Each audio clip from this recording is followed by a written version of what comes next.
The 80s gave us these gems. But the brightest and roughest in the nicest possible misfit way was this lady. Cyndi Lauper's debut, She's So Unusual, sold more than 16 million copies and won her a Grammy. She's since released 10 more, selling over 50 million copies, and continued to inspire and entertain with her social activism and colourful performances. And just recently, her new musical Kinky Boots earned 6 Tony Awards, which are like Grammys, only more theatre-y. And the Tony Award goes to... Girl, you're gonna have fun tonight, Cyndi Lauper! It's exactly 30 years since her landmark record, so Cyndi's in the country performing it in its entirety. A thank you to all her fans who've been there since the beginning.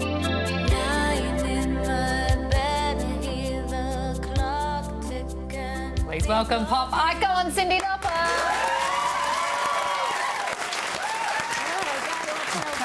I can't watch my own breath. Oh my God. What made you most emotional? We covered almost everything there. What? I know. It's there's you. Read my book. No. I actually have a book now, right? So it's not so funny. Well, it is, I guess.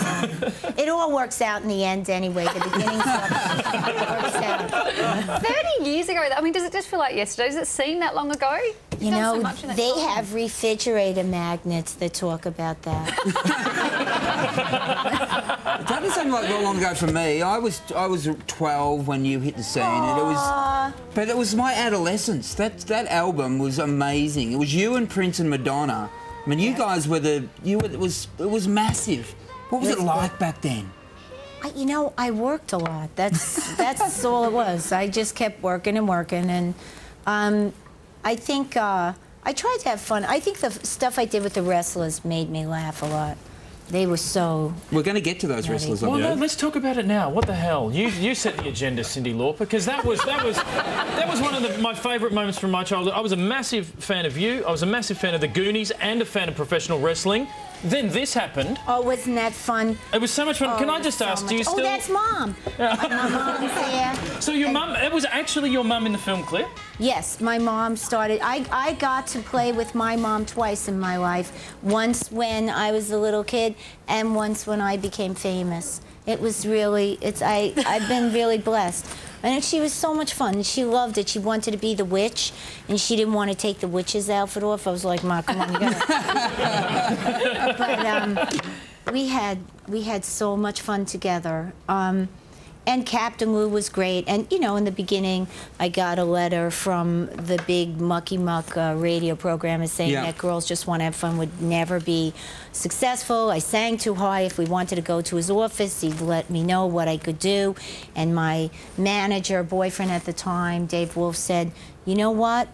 We're going to do it through wrestling. And I looked at him, but, you know, hey, read the book and you'll find out what he used to be. He was like, of course he thought of that because he used to dress up as the human fly. It's a long story. Do you still keep in touch with Rowdy Roddy Piper at all? Yes, I do. You do? I do. And you know what? He's awesome. Yeah, he's on the reality show too. There's a whole episode where I went back to see the WWF people. You know, and you know how it, you know, listen, every time you hang out with wrestlers, they either have an episode or you find yourself having an episode. It's the way it is. Reality show. Was it weird watching yourself back? Or, I mean, did you learn anything new about yourself or your family? Or Well, at first, the fact that they wouldn't let me see it at first, I said to them, listen, it's not Survivor. Nobody's going to win or lose this contest. And, you know, and then after that, I said, well, you know, I got to go and I got to go do promo. Why wouldn't they let you say see it? I don't know, because it's Mark Burnett, and they're used to doing the Survivor and Donald Trump's show where nobody's supposed to know who wins. I said, well, we having a contest? But it was good. And you know what? I love TV. I wanted to learn about reality TV because it's a medium, and I see reality TV as getting into, like, that's the start, and then it can grow into something. And I want to know because I watch TV all the time. Listen, I was here early, so I was watching TV. I mean, you got 10 channels. Like, well, where's cable?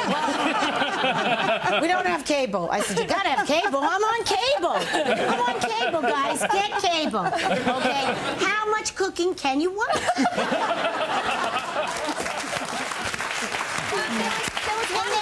No, wait, in between the cooking shows, they have the diet commercials. Right. Like, first they're telling you how to eat and plate the food. I learned how to plate the food. And then they tell you, don't eat.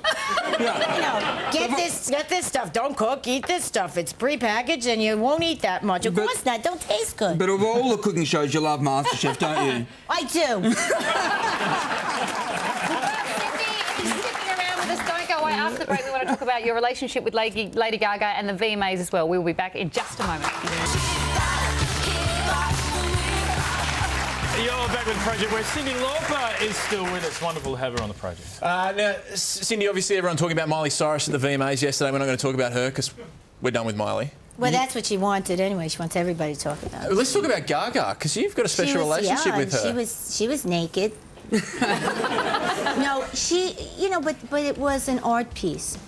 You know, listen, I was naked in my stuff too when I was like. So they're stealing your gear? No, it's art. You want to make art. You don't want to make, you know, it's modern dance. It's a performance art. But Gaga makes people think, and she's different. But you had a. How did you when she started her career? You knew her, didn't you? Is that true? Yeah, I did. Because she worked with Carmen, my friend Carmen. And she's, you know, when I worked with her, honestly, I realized that I had dumbed down to the point where I wasn't even myself anymore. And the greatest thing about doing the Viva Glam campaign, which was one of the biggest campaigns they had and raised the most money for their global AIDS MAC AIDS Foundation. It was inspiring to me because she kind of woke me up. And no matter what I wore, I wouldn't be a freak sitting next to her. Because usually when you go someplace, you're a freak, you know. But it wasn't like that. And it just made me remember myself and say, yeah, you know, I started out doing performance art. And then, you know, everybody said, you don't need anything. You just, you know, what am I going to do? Get a flashlight, doesn't matter, you know. And so I listened. And, you know, my advice always to people like her is don't listen. If you have something that you want to create, do it. Anything. She listened when you said that, though, didn't she? Well, I saw her when she was going out, and she did a very, oh, my God, La Dolce Vita look. You know, I love those movies. And she really copied that thing. And I said, oh, my God, I love that. I love it. And I said, and she was just going to go out on stage. And I said, you go out there and take no prisoners. Because I really believe that when you go and sing or do something, you know, go for it. Go for the jugular. People want an experience. Give them the passion. You know, don't be lackadaisical. Do it. She listened to that, there's no doubt about that. Great advice, absolutely. It's great advice for us.